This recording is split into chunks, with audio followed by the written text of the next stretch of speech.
Aš grįžau ir atsistačiau, bet aš neatsistačiau niekada toks pat, manau, koks aš buvau.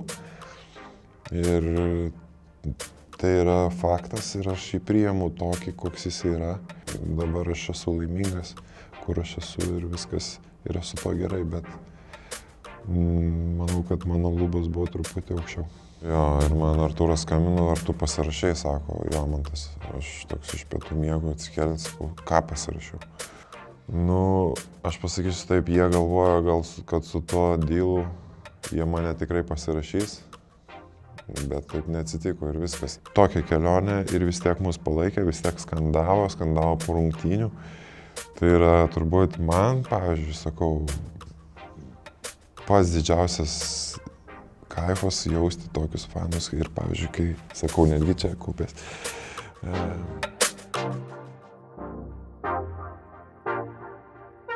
Labas, Artūrai. Labas, Pauliau.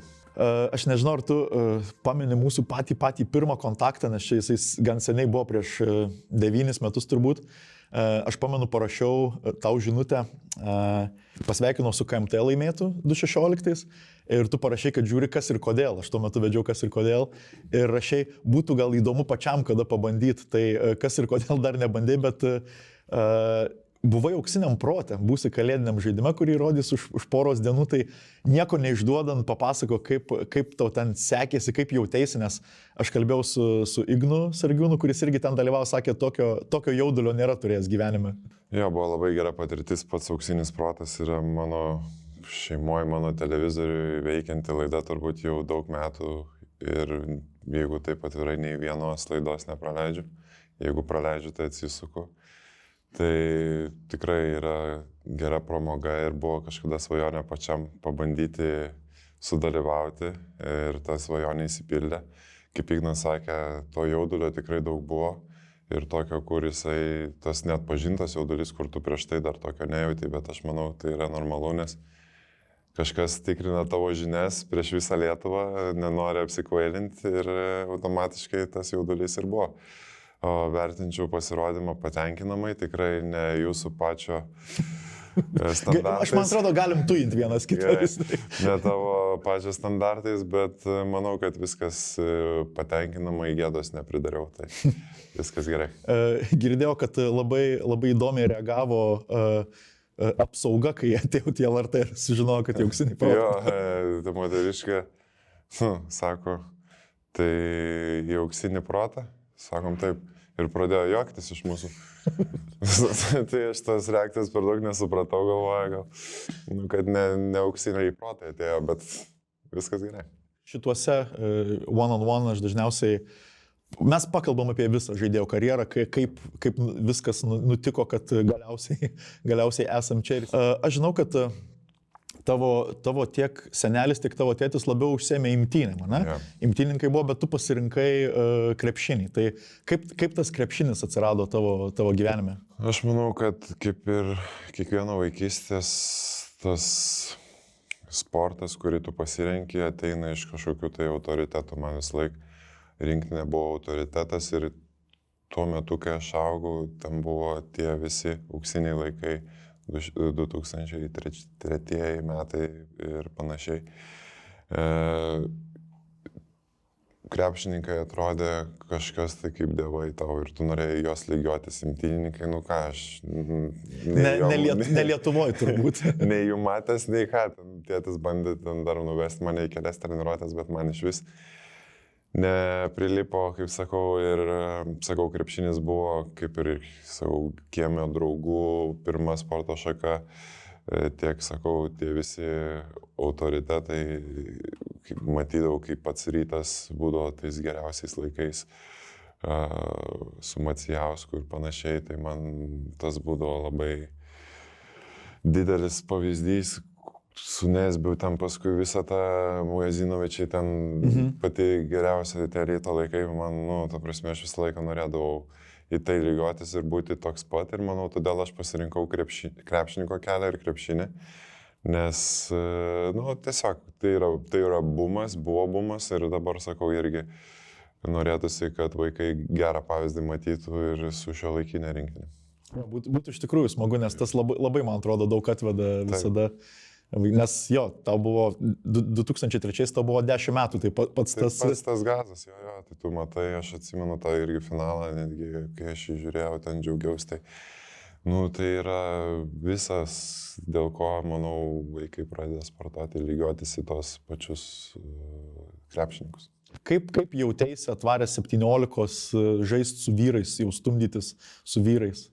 Man leido fizinės galimybės, iš tikrųjų leido ir jėgos stygiaus jokio nebūdavo, toks jau, tokia jau gamta man suteikė šitą, kaip sakau, privalumą turbūt jo ir neturėdavo aš kažkokių baimių, tas mane vesdavo, sakau, į priekį, nes aš visą laiką turėjau tą charakterį kažkokį tai, kuris atrodo maksimalisto, kur ateini, nesvarbu ar tai vyrai, ar ten prieš tai moksleiviai buvo.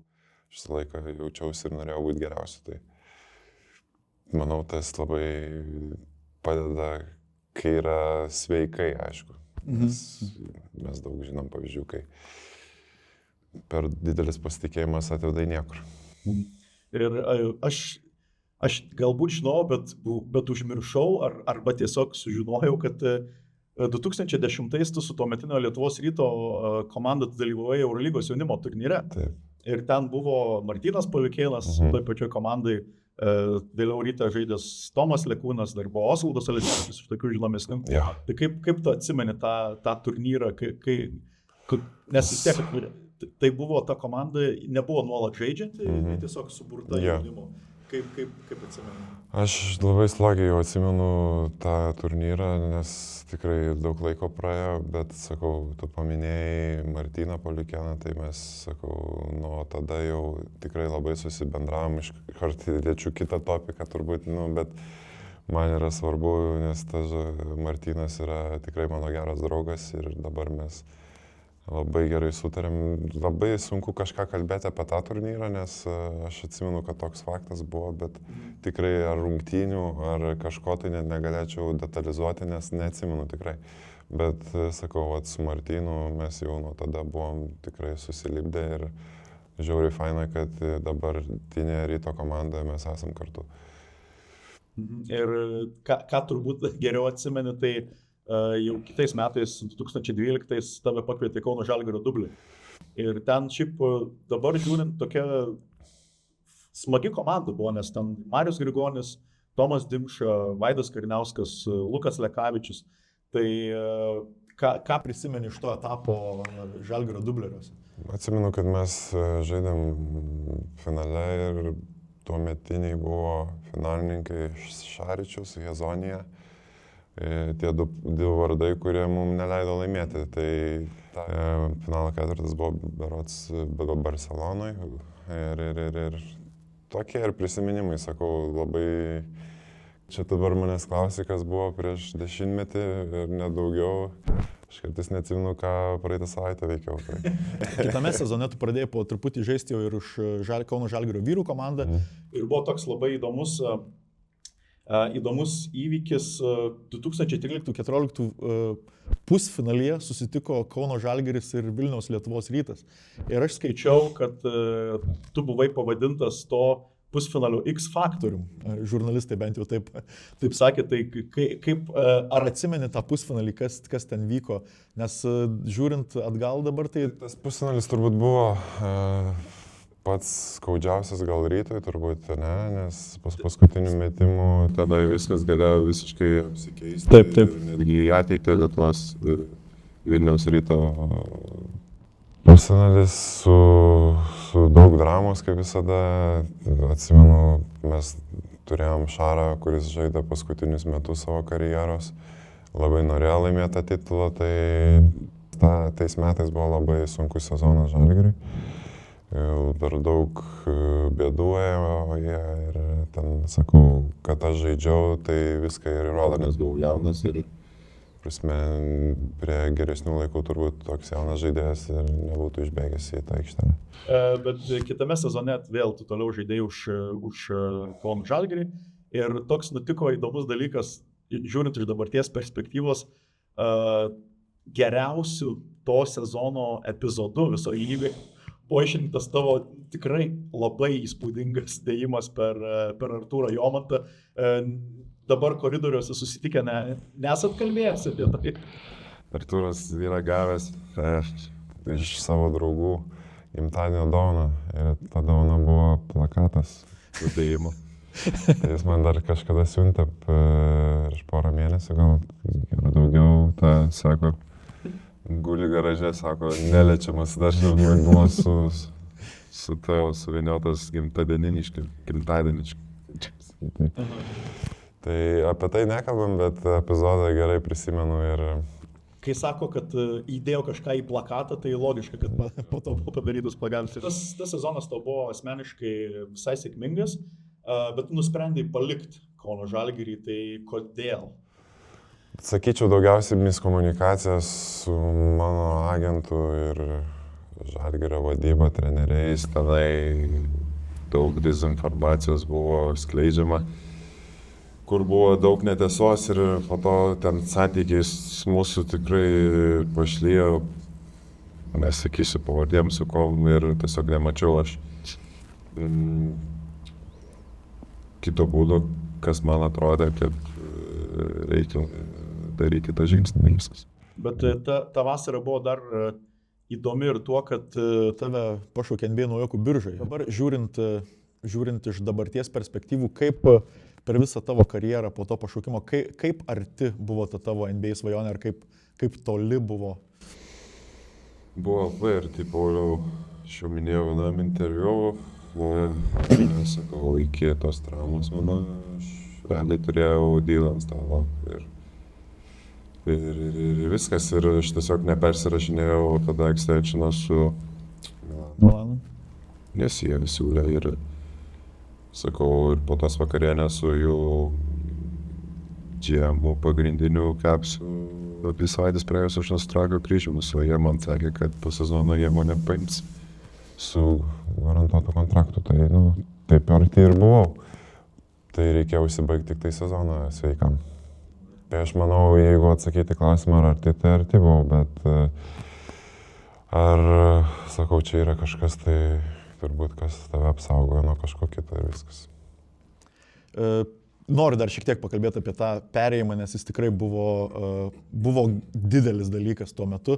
Čia aš irgi sužinojau tik tai dabar, ar išsiaiškinau tik dabar, kad tai buvo pirmas kartas, kai žaidėjas iš Žalgirio į Rytą arba atvirkščiai perėjo už išpirką. Tai buvo irgi toks pirmas nutikimas ir jis irgi nebuvo ten iki galo gražus ir fanai, atsimenu, Žalgirio pyko, ten kėlė to specialiai banerį, dar yra nuotraukos, kur tuo metu Žalgirio fanų lyderių buvęs Tautvydas Kubilius, dabar komentatorius, sėdi prie to banerio ir užvedinėja savo kolegas fanus. Kaip pats pameni tą visą priešpriešą, nes vis tiek iš Žalgirio į Rytą, iš Ryto į Žalgirį tiesiai, jeigu įvyksta, tai yra įvykis. Tai sakau, jeigu atsitiktų dabar būtų kitaip, manau, nes yra tos brandos, yra išjaustų dalykų, kaip sakau, tų pačių. Tada buvo tikrai sunku ir nemeluosiu, kad kažkurio momentu tikrai buvau liūdnesnis nei įprastai, sakykim taip, nes vis tiek ta lavina tave jauną žmogų tikrai kažkiek tai užgožė ir tai yra normalu, manau, bet sakau, tas praėjo, ilgai tikrai labai netruko, aišku, visada tų komentarų susilaukdavai kažkokių tai, bet tikrai, sakau, norėčiau turėti dabar šitą protą prieš 10 metų, tikrai būtų viskas paprasčiau. Tai. Dažnai mes irgi žiūrėdami atgal įvykius galvojam apie šitą dalyką, bet taip veikia. Bet taip veikia viskas, taip, bet... Kai kurios dalykus reikia vis dėlto pergyvent, kad gautum tą. Lietuvos Rytą tuo metu buvo tokia nebloga karuselė trenerių užsisukusi, nes buvo Marcelo Nikolė, tada, man atrodo, tame sezone buvo labai trumpai Aurimas Jasilionis, Arvydas Berods Gronskis irgi. Dėl šito... Nors gal ne. Tomas Pačėsas. Pačėsas, taip, ir paskui baigiam su Kurtinaičiu. Su Kurtinaičiu, jo, tai toks daug pokyčių per vieną sezoną, kad buvo tam tikra prasme nebuvo labai blogas sezonas, nes buvo iškovota Karalius Mindaugo taurė.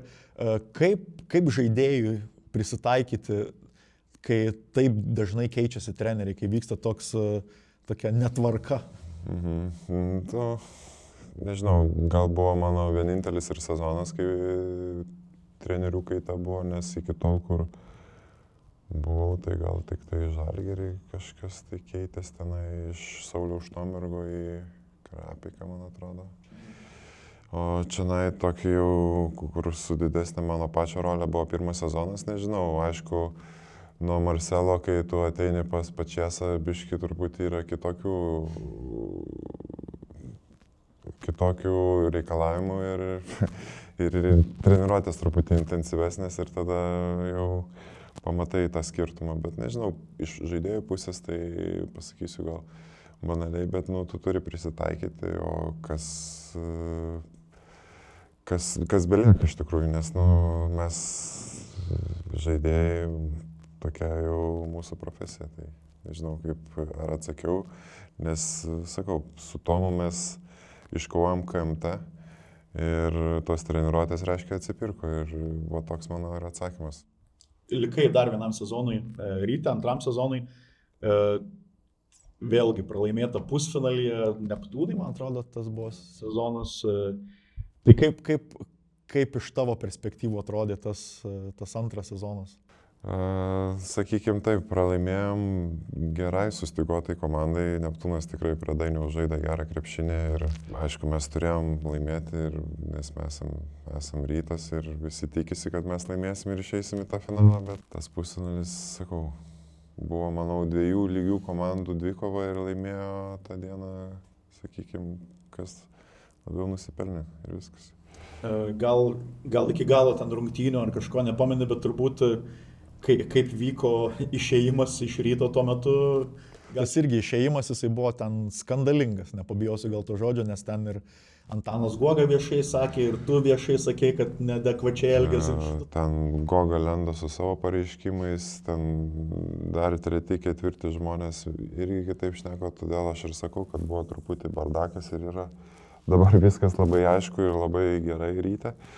Nes žmonės tikrai dirba profesionaliai ir viskas gerai, o kas liečia tą išėjimą, tai sakau, aš turėjau Eurolygos pasiūlymą, čia mačiau, kad vyksta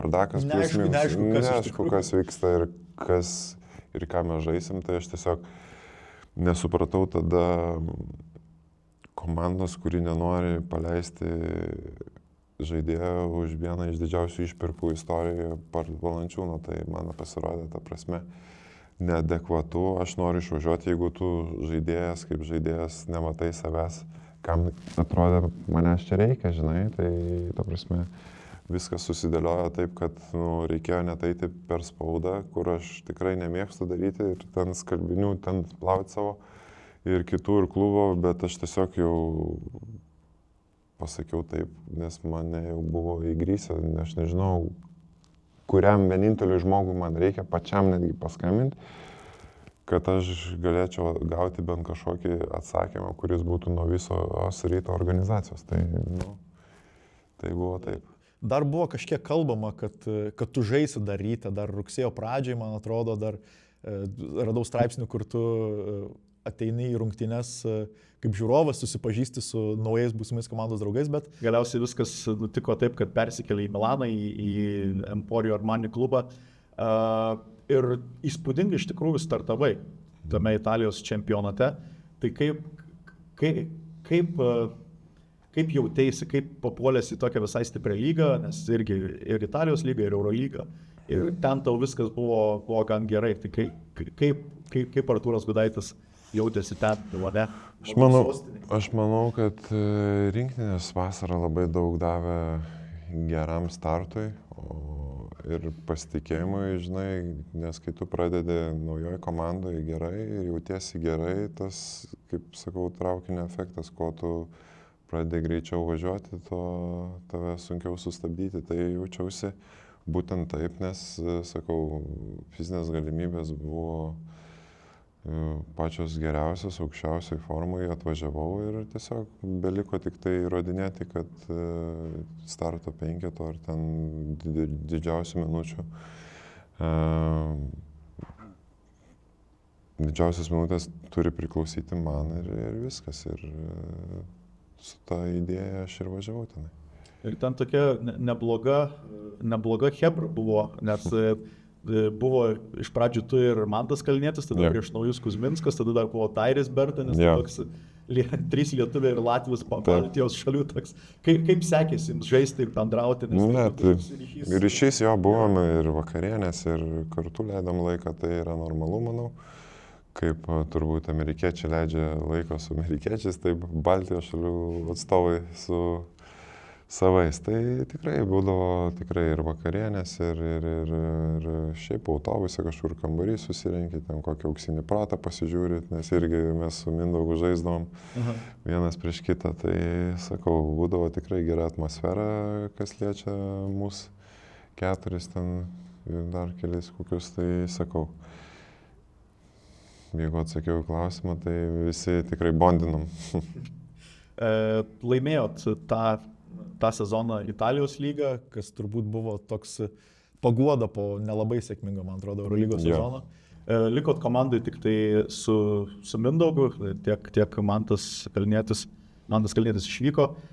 Atėjo Maikas Jamesas į komandą, kuris man yra kaip fanui turbūt vienas iš mėgstamiausių visų laikų Eurolygos krepšininkų. Man patinka tas jo žaidimo stilius, pasitikėjimas savimi ir panašiai. Kaip sekėsi su juo žaisti, nes jis tokio savotiškas žaidėjas, man atrodo, ir charakterio tokio. Aš ką galiu pasakyti apie Maiką, vis yra labai daug visokiausių nuomonių apie jį ir panašiai. Man jisai yra superinis žaidėjas ir su savo principais, bet taipogi geras žmogus. Galbūt čia kažkam naujieną pasakysiu, bet man, pavyzdžiui, žaisti su juo buvo žiauriai paprasta, easy. Aš žinodavau, ko laukti, žinodavau, kad jisai, kai mane pamatys, visą laiką paduos. O jo sukūrimas dėmesys jam iš gynėjų pusės ir didelių man atverdavo ypač irgi daug kelių daryti mano dalykus, žinai.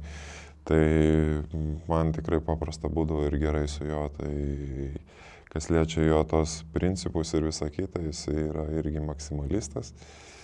Truputį galbūt kartais statantis save aukščiau komandos, bet proto ribose dabar iš vis manau, kad Monake jisai žaidžia netgi dar geriau ir brandžiau negu Milane. Taip. Ir tą sezoną, 2019 m. vasario 2 Eurolygos rungtynės su Gran Canaria, du šoki blokuoti metimą ir nesėkmingai nusileidi ir po to klubas išplatina pranešimą, kad jo turbūt blogiausia, kas galėjo toje situacijoje nutikti, kryžminių raiščių trauma, blauzdos dar kažkokia trauma, žodžiu, tikrai sudėtinga situacija. Ir kaip pameni tą visą etapą, tą reabilitaciją ir panašiai? Nubėgo šiurpas dabar per kūną dar kartą. Tai tas epizodas buvo, aš šokau blokuoti, užstrigo ten ranka ant to paminkštinimo lentos, alkūnę kažkaip tai šonu nusileidau.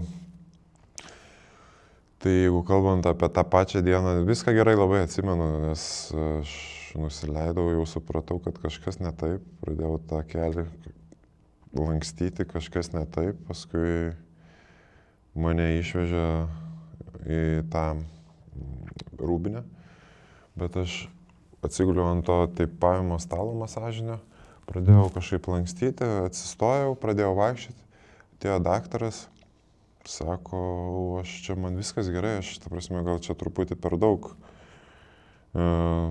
įsigandau ar kažkas tokio. Ne, bet sako, ir aš pradėjau vaikščioti, viskas normaliai. Sako, ne, atsisėsk, sako, aš patikrinsiu vieną testą, sako, padarysiu. Ir jisai pasukiojo tą koją ir sako, tau ACL, tipo, nuėjo. Nu ir, žinai, Pauliau, žaidytų tą sezoną, atrodo, komandiškai irgi rezultatai. Pirmi metai, kai Milanui jau tikrai playoffus galima išeiti. Ir pats žaidži tikrai gerą sezoną ir šitą žinią. Ir buvo ir ašarų tikrai. Ir negalėjau sulaikyti savęs vietoj, ta prasme, skraidė daiktai. Buvo žiauriai sunku ir tas dar skrydis iš to Las Palmo į tą Milaną, ten aš negalėjau patikėti visą tą skrydį, kas atsitiko. Toks visiškas šokas ir tu atrodo, kad viskas tau nuslysta iš po kojų, bet paskui prasideda kitas etapas. Perbėgsim truputį reabilitaciją.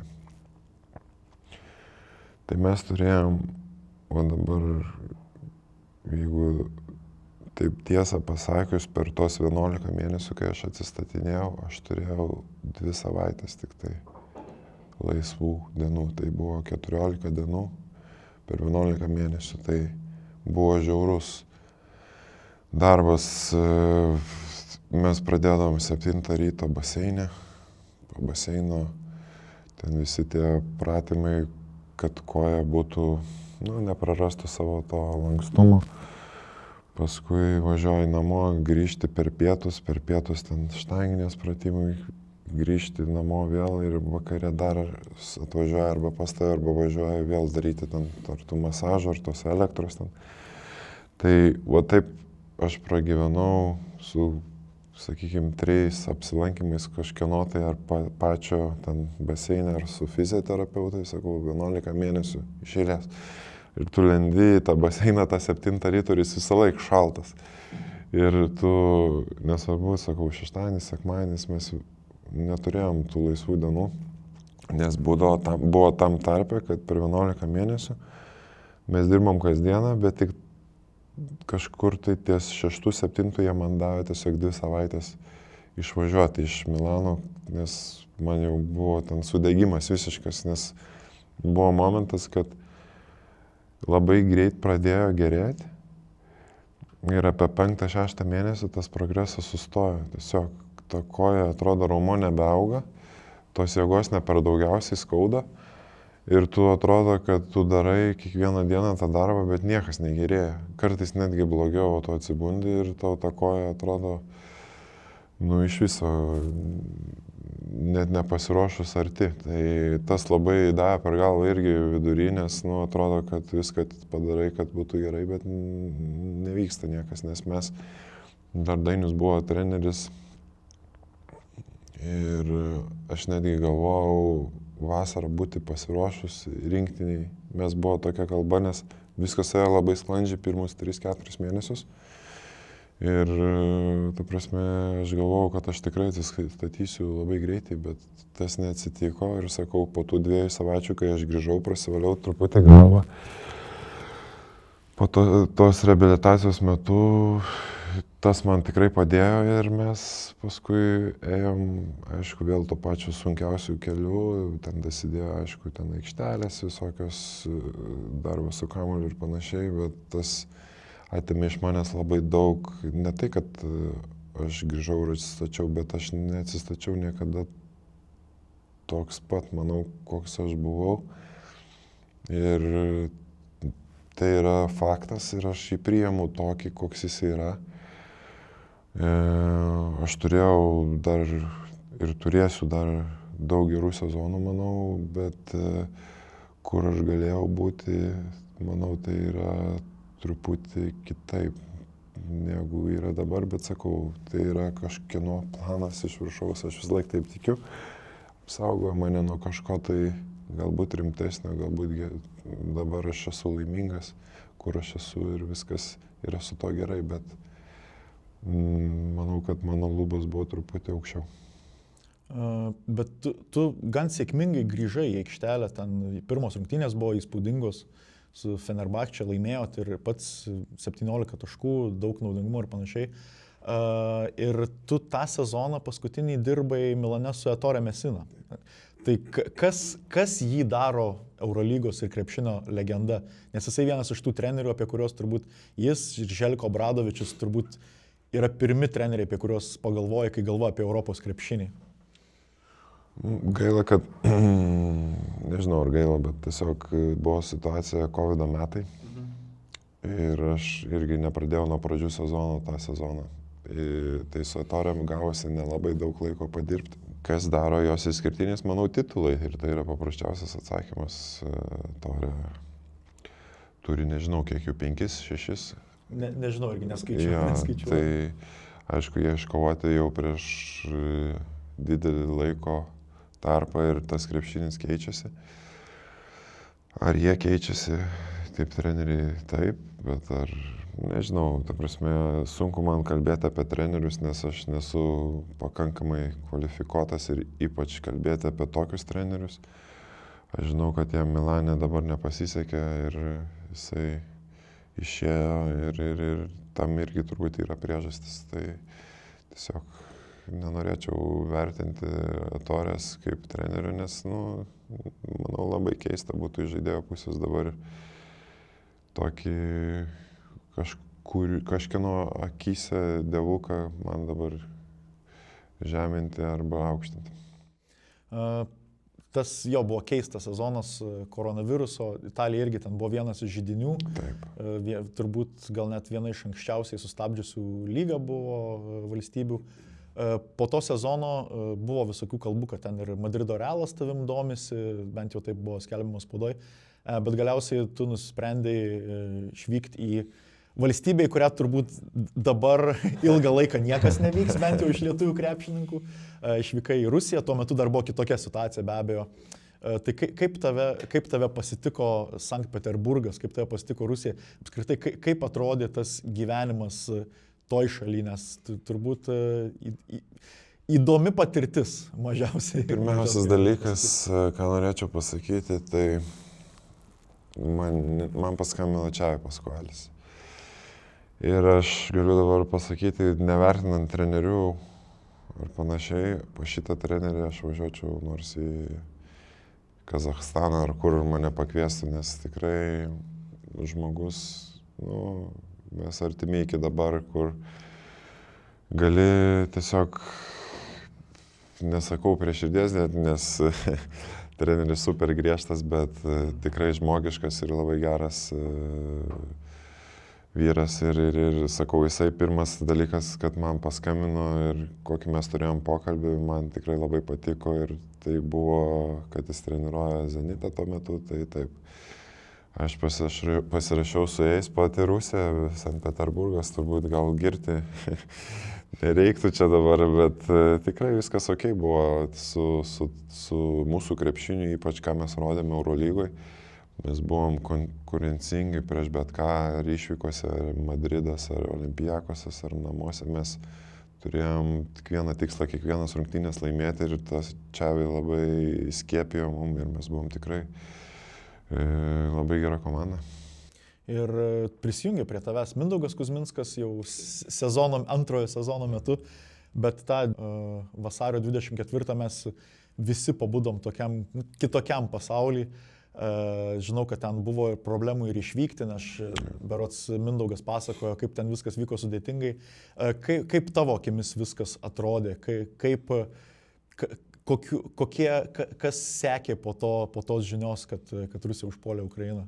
Tai nieko, mes turėjom tam bendrą čatą ir tame čate buvo ir Kazys Maksvytis ir kiti lietuviai, kurie yra Rusijoje. Tuo metu Kazys Maksvytis dirbo irgi. Jo, tai buvo viena tokia žinutė, reikia važiuoti. Ir visi sutikom, kad reikia važiuoti, neatsimenu netgi kas parašė. Tai tas grįžimas buvo labai sudėtingas, ten mano žmona dar ten laukėsi, aš 7 mėnesį buvo. Ir man buvo daug sunkiau truputį, nes jinai blogai tada jautėsi ir panašiai. Tai aš išvykau ten gal po savaitės ar pusantros, negu visi kiti išvyko, nes ten buvo ta situacija su to neštumu. Ir ką mes iki Kaliningrado važiavom, kaip ten buvo, aš nebeatsimenu, kažkaip su mašina jo ir paskui reikėjo pešiom pereiti per sieną. Tai tas toksai ta patirtis, sakau, irgi, reikia išgyventi, kad suprasti ją. Ir tiesiog nebuvo kito kelio. Aš tikrai nemaniau, kad čia kažkas tai gali įsispręsti labai greitai, kai ten viskas prasidėjo, bet ir buvo tik tai vienas kelias baigti tą etapą Rusijoje ir viskas. Po to buvo kalbų, kad gal į Neptūnę pabaigsi sezoną, Jo. Bet tada galiausiai nusėda į Neapolyje, pas ten Arnas Velička tuo metu žaidė. Ir kokį įspūdį tau paliko Neapolis? Nes turbūt man tai žiauriai patiko, jisai turi tokias skirtingas nuomonės žmonių. Arba tau labai patinka, arba labai nepatinka. Bet man viskas ten patiko, kultūra, maistas, pats miestas, tikrai tos porą mėnesių, kuriuos ten praleidau, aš juos praleidau gerai ir užsibaigiau tiesiog sezoną ir buvo nelengva, nes be krepšinio irgi prieš pasirašant, tai su Neapoliu buvau praleidęs be krepšinio apie porą mėnesių irgi, tai ten su ta Rusijos situacija, ten šeimos situacija, žmonos, tai ten paskui Zenite nežaidžiau irgi paskutinį mėnesį dėl čiurnos traumos, tai va, toks buvo laikotarpis, kur reikėjo bent jau kažkur pasibaigti ir mes pasirinkom tą Neapolio variantą. Po to, po Neapolio kitą sezoną pasirašai sutartį su vienu irgi iš Europos krepšinio grandų, su Atėnų Panathinaikosu. Ir aš atsimenu, mes kalbėjomės apie derbius ir kaip Lietuvoje vyksta ir panašiai. Tai papasakok, man ten buvo labai įdomu, ką tu pasakoji apie derbius su Olympiakosu, nes ten turbūt kitas lygis, jo, nes tu atvažiuoji, tu pamatai, kad 3 šarvuočiai stovi ir daug tų kareiviukų su ginklais, tai atrodo tikrai įspūdingai, nes jų tikrai didelis kiekis ir jie tave visur lydi. Kaip pavyzdys, sakykime, atvažiavom į Olympiakoso salę ir einam per tokias stiklinės duris ir antram aukšte, mes aišku jų nematėm, fanai su akmenim. Ir tos akmenys visus į tas duris ir tos duris, tas stiklas dūžta, ten tie apsauginiai daro ten kažką. Tai, žodžiu, tikrai buvo žiauriai karšta ir paskutinių rungtynių mes net nebaigėm, nes mūsų fanai tiesiog jas nutraukė, ten pradėjo mėtyti visokius dūminius užtaisus ir panašiai. Tai ten yra kitas lygis, kitas išprotėjimas. Sakau, komandos fanai tenai, jiems kartais netgi svarbiau ta komanda už šeimas jų, nes jie tenai taip ir deklaruoja kartais, tai sakau, truputį ir mentalitetas karštesnis pačių graikų, tai reikia suprasti, kad tikrai karščiau nei Lietuvoje, nors mes užkuriam irgi čia nemažą ir neblogą pirtelę. Tai čia, kai Lietuvoje Ryto fanai su Žalgirio fanais kažką pasiskanduoja vieni ant kitų, tai čia... Tai tikrai nieko baisaus, jo, palyginus tai.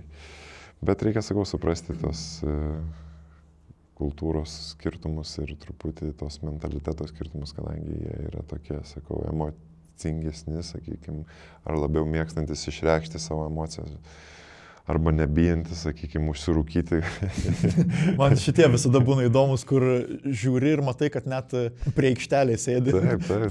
Savininkas ir rūko. Ten tiesiog tu lakstai ir jauti kvapą ne tik, sakykime, tabako, bet ir kitų preparatų. Visiškai normalu. Po to etapo Graikijoje tokį neįprastą priėmė sprendimą, persikėlė į Japoniją. Mes daug apie tai labai nekalbėsim, tas etapas nebuvo turbūt labai sėkmingas, tiek klubas, man atrodo, nepasiekė to, ką norėjo. Kaip tau pasirodė ta Japonija, kaip ten jauteisi, nes aš įsivaizduoju vien tai, kad tu didelis vyras einantis Japonijoje, bet šabloniškai, bet dėmesio tikrai turėsi. Įdomiausias dalykas, kad patys Japonai, kad aš ir esu dvigubai didesnis žmogus už juos, ne? Jie antiek yra kultūringi ir išauklėti žmonės ir ta kultūra antiek yra, kad aš įsivaizduok, Pauliau, per 1,5 metų nesulaukiau nei vieno prieimo ir paprašymo nusifotografuoti. Okay, Japonijoj. čia tikrai nustebau. Nei vieno karto. Buvo vienas kartas metro, bet tai buvo ne iš Japono, iš Indo pusės, kuris norėjo nusifotkinti. Tai, manau, labai daug pasako apie jų kultūrą ir jų, sakykime, išsiauklėjimą galbūt, ne? Kur, ta prasme, aš tikrai, turbūt gabaritais esu belia kokio dydžio jų standartais, bet jokio tokio dėmesio, kuris tave perkrautų ar užkrautų, tikrai nebūdavo. Ir sakau, pati Japonija yra tikrai įspūdinga, ypatinga valstybė, bet aš pasakysiu taip, jinai man asmeniškai, nežinau, yra visokių nuomonė. Svajonių valstybė yra gal mėnesiui, 2, bet po to tu pavargsti nuo visko, nuo tų žmonių kiekio, nuo spūsčių, sakykime, nuo atstumų. Aš bent jau taip jaučiausi. Aš jaučiausi, sakykime, per daug man visko, to visos visumos ir man buvo sunku, bet sakau, kad Japonija gali sužavėti ir ypač Tokijas, tai tikrai. Tai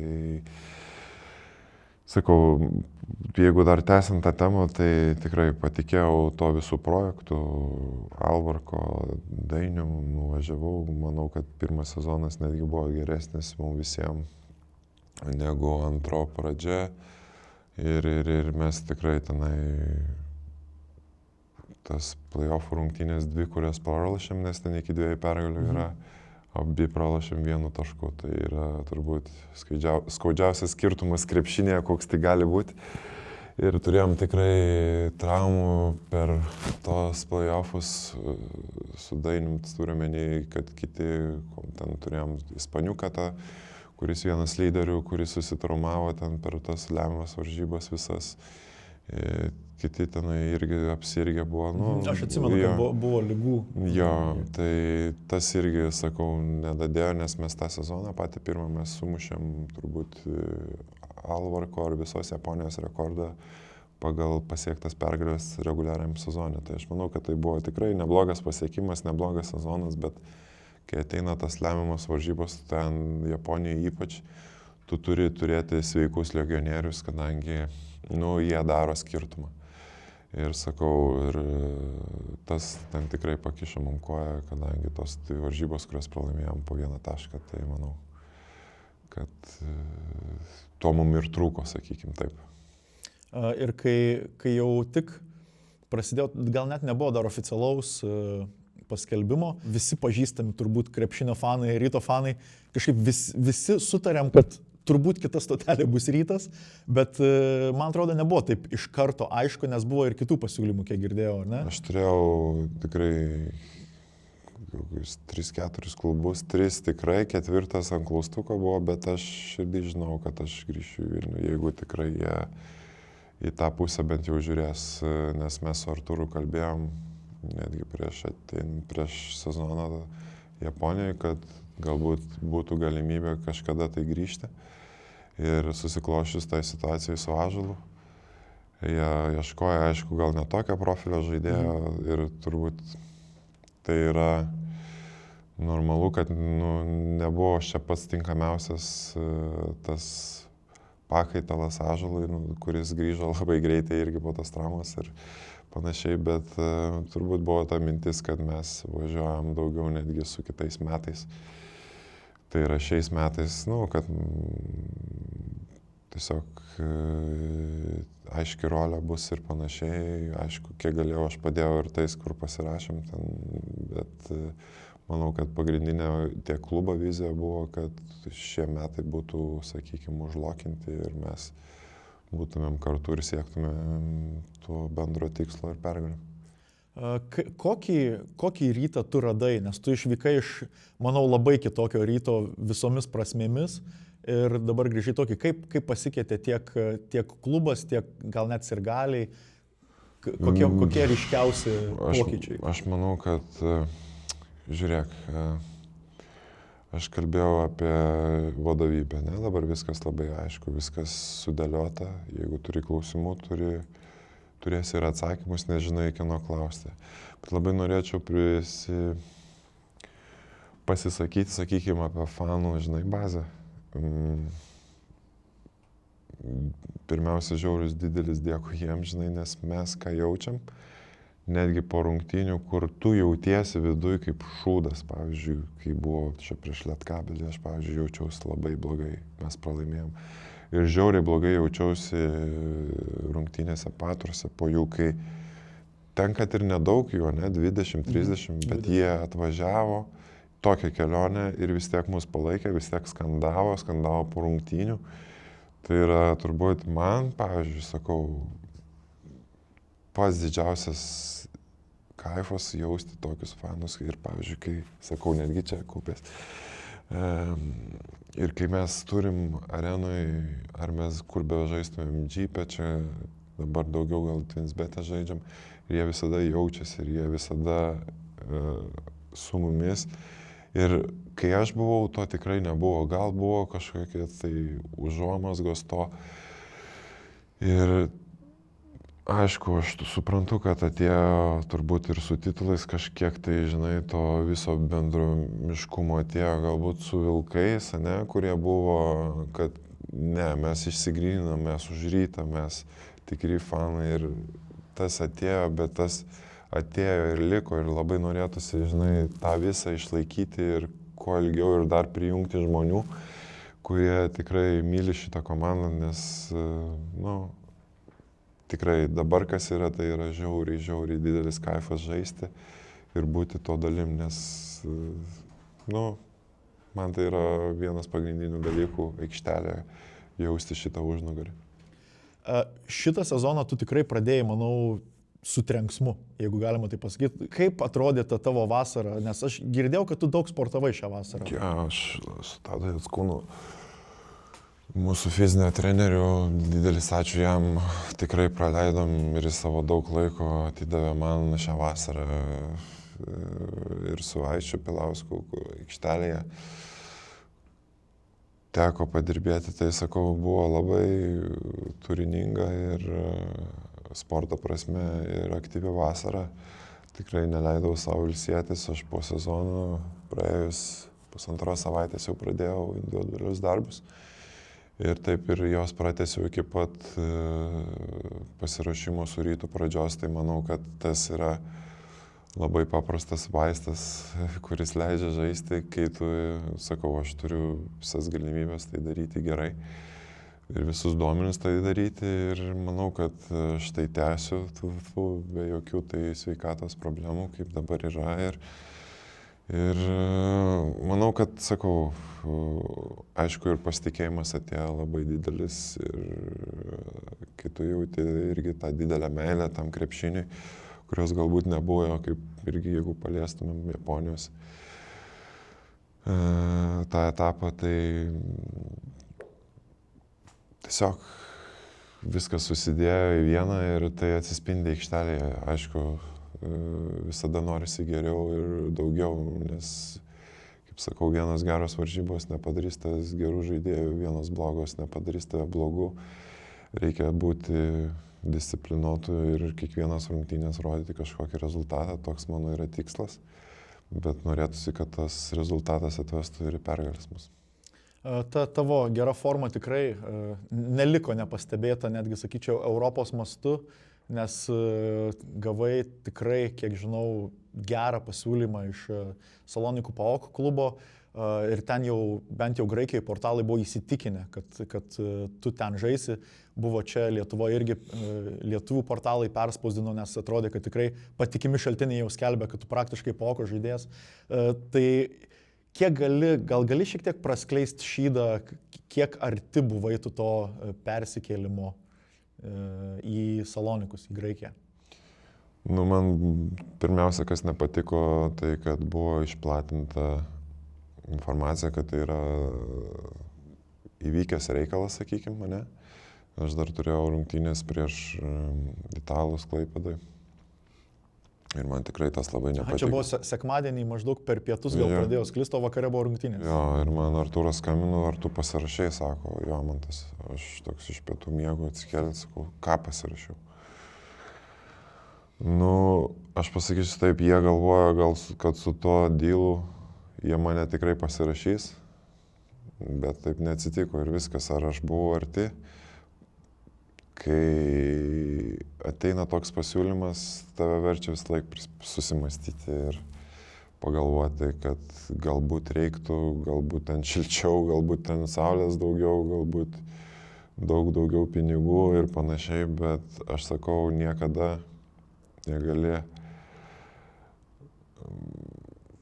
parduoti ar atiduoti to jausmo, kurį jauti ir jis yra tavo svarbiausias, tai aš dabar jaučiu tą meilę krepšiniui. Ir sakau, labai būtų man sunku kažkokią tai naują situaciją nerti stačia galva vidury sezono, kur nežinai, kaip bus, kokia tavo rolė. Aišku, ten manau, kad ta rolė būtų viskas tvarkoj, bet tiesiog aš sakau, patinka man čia ir aš čia jaučiuosi gerai ir aš nenoriu sakyti, kad aš buvau arti ar nearti, aš tiesiog priėmiau sprendimą, kuris yra jau nediskutuotinas ir yra priimtas su visiškai ramia galva ir ramia širdimi ir aš dėl jo nesigailiu. Tai manau, toks yra atsakymas. Tu likai, bet labai greitai Gytis Radzevičius paliko komandą. Žinoma, didžiausias sėkmės jam tikrai manau, kad visko, ką jisai dabar turi, pats tikrai nusipelnė.